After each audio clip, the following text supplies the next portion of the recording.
Sasa nimekaa kwa muda mrefu. Nilikuwa mimi niko na statement ambayo nilikuwa nimetayarisha kusoma hapa, lakini it will be taken as read. Nitaongea vilivyo. I just want to talk briefly about this very, very important occasion in our country. I am happy that this is happening today. And therefore, I want to first begin by thanking the Kenya Human Rights Commission for the good work that they are doing, what they have done, so that we are here today. Sasa, ningependa kufupi kwanza tuseme kwa nini yale yalifanyika, ambayo yalifanyika. What happened? Unajua kwanza wabeberu walikaa kule Ulaya pale inaitwa Berlin Conference to partition Africa. There was no African who was represented at that meeting. Walikaa tu wao wenyewe wakachora. Wewe Mwingereza utachukua hapa, Mfaransa utachukua hapa, Belgiji utachukua hapa, Mreno hapa, namna hiyo. African was partitioned in Berlin in 1884. Then after, therefore, then they came now to take possession. Waingereza wakaja upande hii ya East Africa. They did not come to develop Kenya. They came to colonize and to exploit. So what they did, the first thing they started by building a railway line. Hii railway iliitwa Kenya-Uganda Railway. Ilijenga kutoka Mombasa ikafika Kisumu. Kwa sababu gani? Ilipofika Kisumu ilikuwa tayari imeshafika Uganda. Kisumu was the capital of Eastern province of Uganda. Uganda ilikuwa inakuja mpaka Nakuru. Mpaka hiyo. This was called the East African Territory, and they was just for them here to come and do hunting for elephant tusks na kadhalika. It was 1904 that they formalized the colony. Sasa kukawa na gavana ambaye anaitwa Sir Charles Eliot. Then mbeberu mmoja alikuja akatoka huko Ulaya. Alikuwa anaitwa Hugh Cholmondeley. Baadaye akaitwa bwana Lord Delamere. He came on a horseback through Somalia, akapita pale mlima Kenya, akaona mlima Kenya, baada akaingia pale Laikipia, akiteremka, akaenda pale inaitwa Thompson Falls, Nyahururu. Akaingia bonde la Ufa. Akapita pale Nakuru, Njoro, Molo, mpaka kule Eldoret, akaenda mpaka mlima Elgon. Akaona nchi ambayo ni mzuri sana, ina rotuba mingi sana. Akarudi hapo kwa mkutano na bwana governor. Sasa mkutano hiyo na governor akamwambia ati nyinyi mmejenga reli. You built a railway line all the way from Mombasa to Kisumu. It was called in the House of Commons the Lunatic Express. A railway line from nowhere to nowhere. What it will carry, nobody knows. So akasema hii gari itakuwa natoka Mombasa imebeba shehena mpaka kule Kisumu mpaka Uganda, lakini kirudi tuko narudi tupu. Manake kulikuwa hakuna mali na beba. Lakini mkianza kufanya farming, ukulima katika hii nchi hii ambayo kuna rotuba mingi za namna hii, hiyo reli inaweza kufanya kazi. Mimi niko tayari kwenda Ulaya kuleta wakulima waje hapa wakulima, garantini ya kwamba kila mmoja nimeleta atapewa ekari 10,000 bure. Pili, atapewa wale watu wa kufanya kazi kwa shamba yake hiyo vile bure. Gavana akakubali, wakaandika mkataba na Delemea aende alete wakulima. Akaenda Ulaya. Alipoenda kule Ulaya, akaaddress town hall meetings London, Manchester, Birmingham, Liverpool. Anaambia watu kule Africa, we have got a land that is flowing with milk and honey, Canaan. Na kila mmoja ambaye atakuja atapewa ekari 10,000 bure na wafanyikazi kufanya kazi kwa shamba yake. Lakini wakati hiyo story ya Afrika kule Ulaya ilikuwa mbaya sana. Watu walikuwa wanaogopa Afrika. Afrika atiko kule kuna mbu, kuna malaria, kuna bilharzia, kuna nyoka na wild natives. Kwa hivyo watu wengi walikuwa hawana haja. Wachache walikubali. Alipokuja hapa akafadhaika, akaambiwa angalie huko kusini Afrika. Akachukua meli hapo Mombasa. Akateremka mpaka Durban. Akakule vile akafanya mikutano. Durban, East London, Port Elizabeth, Cape Town, Kimberley, Johannesburg. Kule akapata wazungu ambao walikuwa wameshaishi bara ya Afrika vizazi ya 4 ya 5. Wale ambao hawaogopi Afrika. Na wao wenyewe walikuwa wanafanya kazi kwa mashamba ya wazungu wenzao. So this prospect of coming and getting their own farms was very appealing, because there were people who were working in the farms of their own people. Wakaja kutoka kule Afrika Kusini. Ni sababu wale wengi ambao walikuwa hapa kwa wakulima walikuwa ni makaburu kutoka kule Afrika Kusini. Wengi wao walikuwa ni ngumbaru, walikuwa hata wajui kuandika, walikuwa naweka kidole. Lakini hao ndio walikuwa ruthless kabisa na Afrika. Wakapewa mashamba sasa, wakakata hiyo kutoka mlima Kenya kule mpaka hiyo pande hii ya katikati hapa hii na Meru na Embu hapa kuingia bonde la Ufa mpaka kule pande ya Kitale. Sasa wale Masai walikuwa naishi kutoka kule slopes ya Mount Kenya. Hiyo yote la ekipe yote hiyo ilikuwa ni nchi ya Masai, Nyahururu hapo. Hiyo Nyandarua yote na wakaona mpaka Kinangopizo zote. Walikuwa Masai wakasukumwa kutoka kule wakapeleka chini huko Kajiado na Narok. Hapo Naivasha waliweka corridor maili 10. 10 mile corridor ya Masai kupita na shezi ngombe yao. Hapo waende huku chini.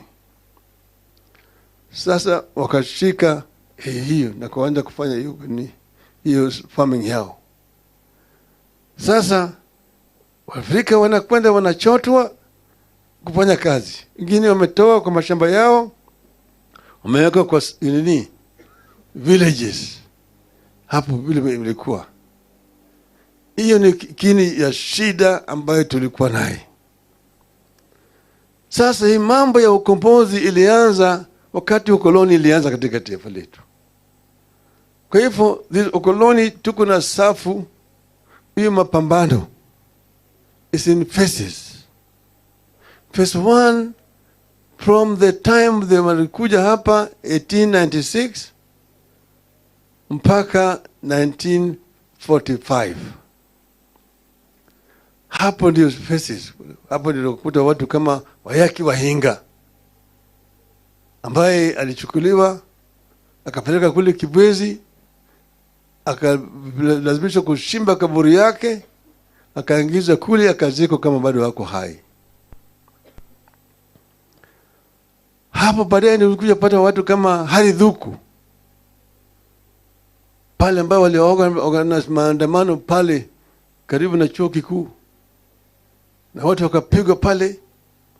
Watu wengi walipigwa risasi na waliuawa wakati huo. Hapo ndio nakuta mekatili wa Menza wanaingia hapo. Hapo ndio unakuja kukuta wale ambao sasa walianza sasa ili mavyama kama Kikuyu Central Association, dini ya Msambwa, kwa Vilondo Taxpayers Association na kadhalika. Watu kama sasa ni hapa ni unakuta Samuel Koitalel.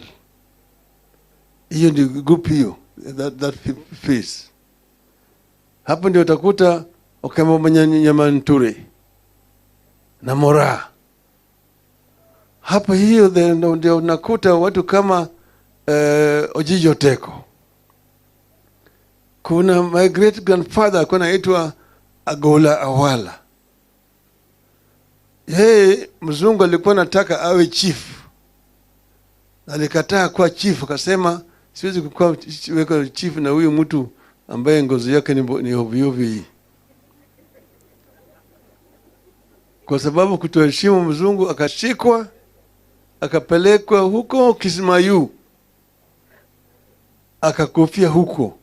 Mtoto yake ndiye alipelekwa kwenda kuona kaburi yake huko. Hapo ndio unakuta Mwindi Mbingu ambaye alikuwa amekataa mambo ya wazungu kuchukua ng'ombe ya Wakamba hovyo na kuchinja hivi hivyo. Wote ni wote ambayo hiyo ni phase ya wakombozi, in phase 1. 1945 Waafrika kwa mara ya kwanza wakaunda chama ya kitaifa, Kenya African Union, KAU.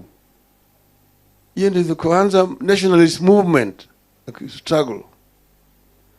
Alafu sasa hiyo kile imeunganisha watu pamoja, lakini walikuwa hawapewi nafasi ya kufanya mikutano sawa sawa. Sasa wakati hiyo vile vile mambo ya mashamba imekuwa mafarika yamewekwa pale, shamba imechukuliwa na wazungu na Afrika ni mfanyikazi tu kwa mashamba. Hiyo ndio imeleta mambo ya kupigana kwa mashamba. Chanzo cha Mau. Wakasema mambo sasa imekuwa ni mbaya. Kama ni mbaya ni basi hapo sasa KAU iko hapa. Sasa ile mzungu anatangaza hali hatari, state of emergency being declared. Sasa hiyo Mau iko mzituni na wale wanashikwa wale wa Kapenguria 6 kushtakiwa. Sasa wakati hiyo iko curfew katika miji yote katika taifa letu.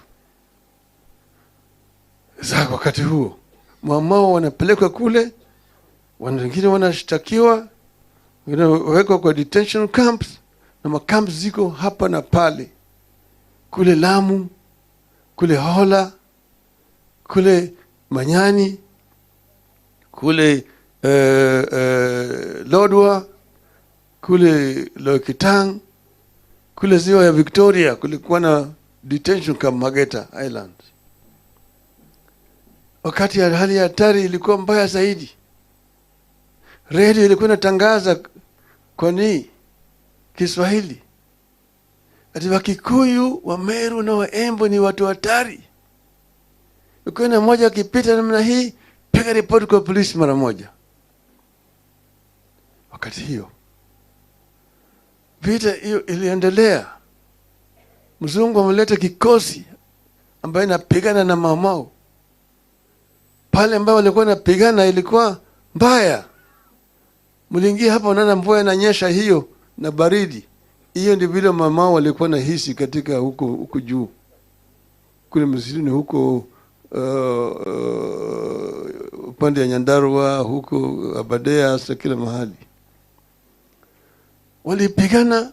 Ikifika mwaka 1955-56 mzungu anataka kutangaza uhuru hapa. Wakina Michael Blundell waliunda chama inaitwa Kenya Freedom Party. was formed. And they wanted to go the route of South Africa to declare independence, of route ya Zimbabwe, ya Rhodesia, unilateral declaration of independence. Lakini wakati hiyo nationalism ikaanza hapa vilevile. Watu wa Afrika wameanza wale ambao wako nje kupigana. Ndio wakaleta reform kunaitwa the digital reform, ambayo imekubali wa Afrika kuchagua wabunge kwa mara ya kwanza. 1957, the 8 first elected members of parliament. Sasa iko safu hiyo, walipoenda kwa bunge, wakaenda kwa bunge na kaanza kupigania haki ya Waafrika. Wakati hiyo kukawa na Lari Masaka, watu walipigwa kule Lari wakawawa. Kukawa na Hola Masaka, pale ambaye wafungwa wa Mao walipigwa wakawawa huku. Wakati hiyo we had 14 members of parliament or legislature at that time. Jaramogi alikuwa kiongozi, Mboya alikuwa katibu. Wakasema tupeleke mswada kwa bunge ili tuangalia hii mambo, hali ya wafungwa wa Mao ambao wanawawa katika jela. That motion was moved by Tom Mboya. And if you go into the Hansard, you will see the debate in the House that time. Waliongea iliyopika wakati wa Jaramogi akasema, in the heart of hearts of the African people, Jomo Kenyatta and all those who detained with him were and are the true leaders. And their continued detention offends the consciousness of our people. Jeremia Nyaga ambaye alikuwa kwa bunge wakati huu akatuambia, wakati Jaramogi alisema hayo maneno, ungesikia sindano ikianguka. Na kuna mtu aliamini ya kwamba yeye atalala nyumbani siku hiyo. Unajua yeye atachotwa siku hiyo, ataenda huko ndani.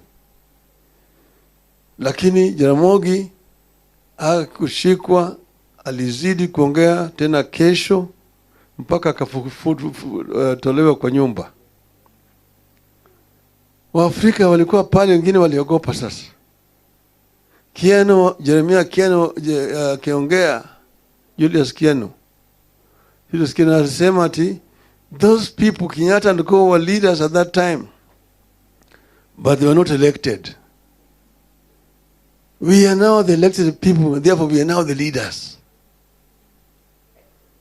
So Jaramogi akatoa statement akachallenge Kiano to go and hold a public rally in Fort Hall to ask the people who between the two of them is telling the truth. Fort Hall then is now today Murang'a. And then Kiano akaogopa. Lakini sasa hata Mboya akasema ati, Mr. Speaker, it is unfortunate that in the course of the debate on this motion, some irresponsible remarks have been made. You have nothing to do with the intentions of the motion. Irresponsible remarks were the remarks made by Jaramogi. In the end, they ate their words. Manake, Nairobi hapa statement ikatoka ya kwamba yale Jaramogi alisema tunaunga mkono. Kisumu wakasema namna hiyo. Kule Mombasa wakasema namna hiyo kwa dock workers. Kule Fort Hall wakatoa statement tunaunga mkono Jaramogi. Hapo ni mambo ikaanza sasa. Uhuru wakaanza kusema ati Uhuru na Kenyatta. Uhuru na Kenyatta. Ya kwamba tupate Uhuru alafu Kenyatta atoke. Jaramogi akasema no, it is not Uhuru na Kenyatta, it is Kenyatta na Uhuru. Kenyatta funguliwe kwanza ndio tupate Uhuru. Hiyo namna hiyo. Sasa hiyo ndio leta hiyo movement. So this is another phase of the struggle the face of the struggle before 1945. The nationalist movement from 1945, later on from 1958 upwards. And then in between the Mau Mau armed struggle. So we're dealing with the Mau Mau armed struggle,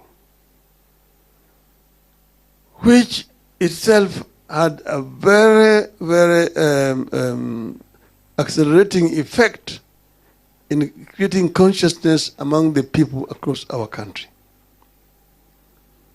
Because from Mzungu, you are not a Kikuyu, you are not a Muluhya, a Jaluo, a Mkamba, you are just a bloody African. Kafia, very bloody African. So Waafrika wakaungana pamoja. Kwanza Mau Mau, pili sasa kwa hii nationalist movement ya ambayo sasa imeleta watu wote pamoja, wakaunga mkono. Kwanza kuliundwa mkono kule Kirigiti Kiambu walienda because after 1952 when cow was banned, Africans were not allowed to hold any national party. You could only have district associations.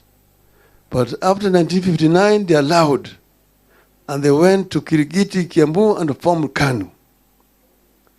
But then wale wabeberu wakaenda wakachukua Waafrika wengine wakaanza chama cha KADU to divide the nationalist movement. So this is the truth of the matter. So here, we today must ensure, because the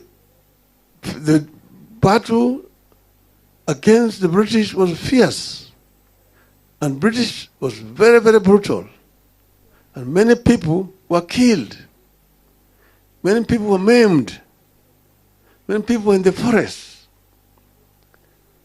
When they came out, the issue of land, issue of land. Those Babakaburus who was holding land around said they did not want to stay behind under an African government. Wanataka kutoka. Sasa wakasema serikali ya Uingereza iko tayari kuleta pesa kuazima serikali to loan Kenya government money to buy out the outgoing white farmers. Now, what the conditions which was tied to that loan which was coming was such that the Mau Maus who are coming from the detention camps could not satisfy the conditions.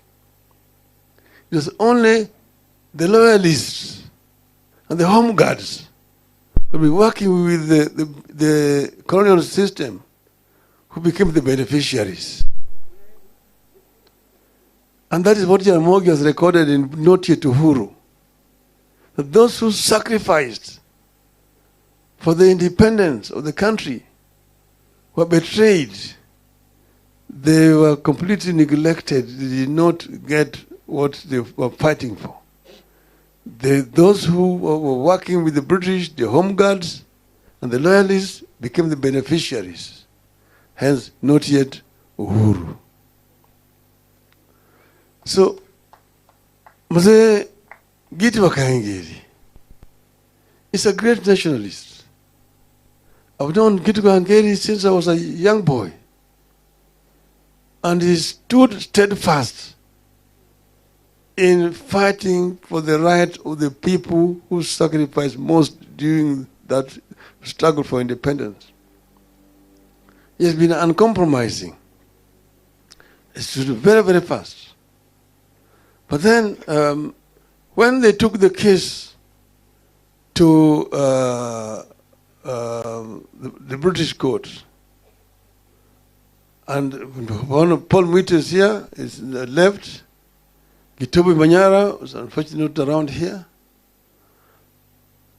Gitu came to me with his team and said the case is in London.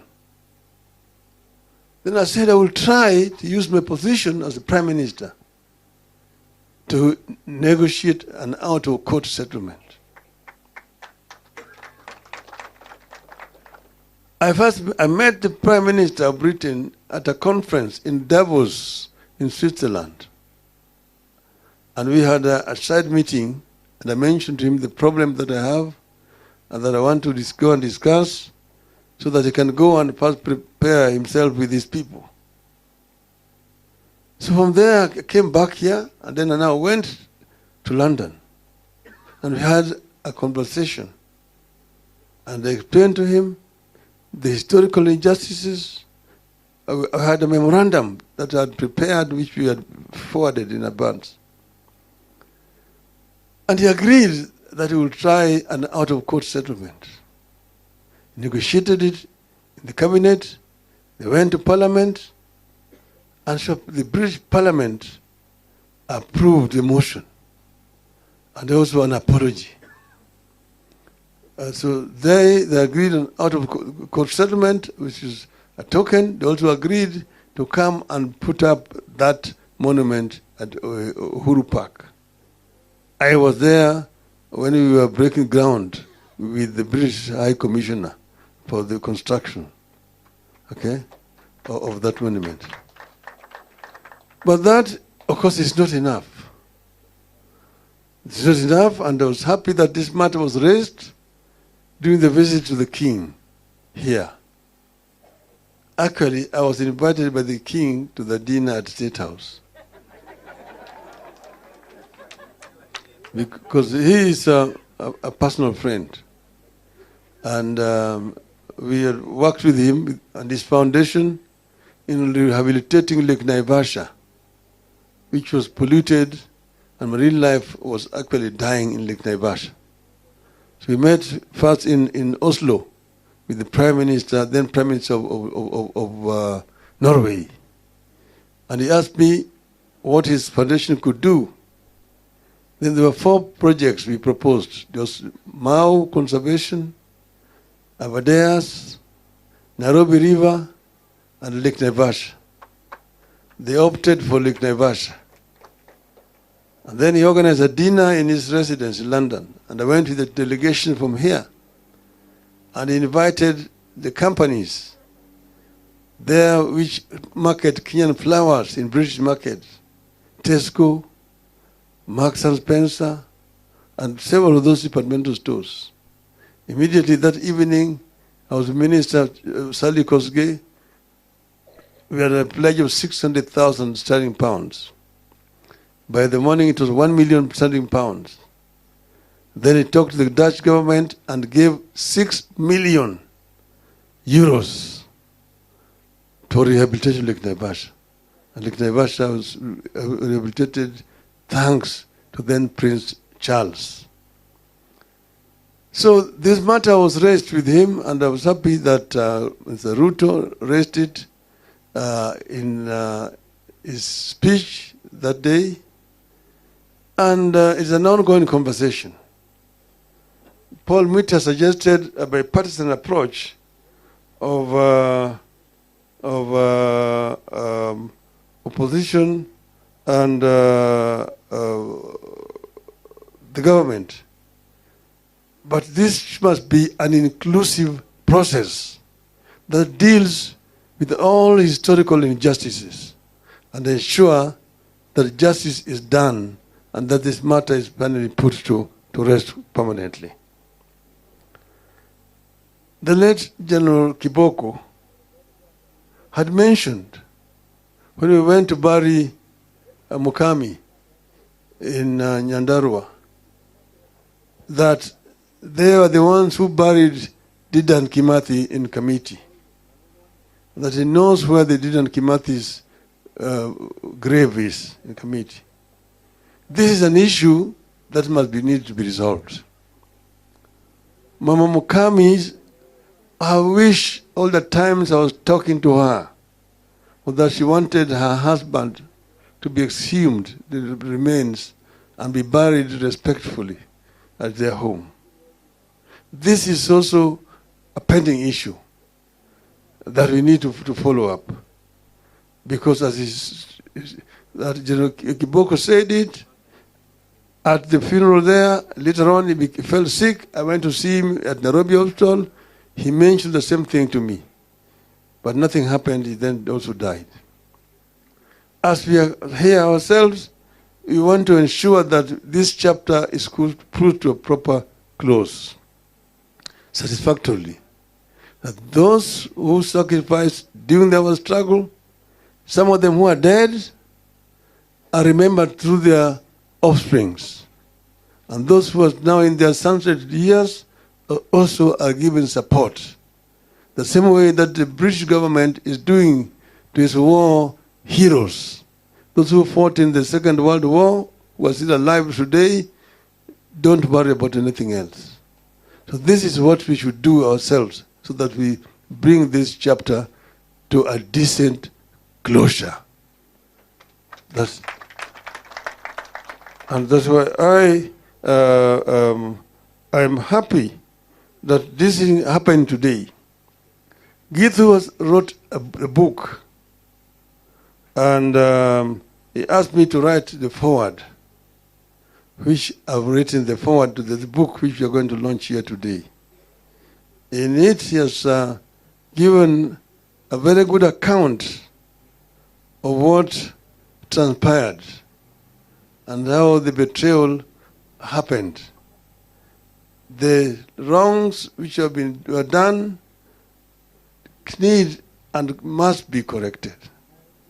And I'm ready to work with you people to ensure that this is done. It's now my pleasure to move to the stage of launching the book.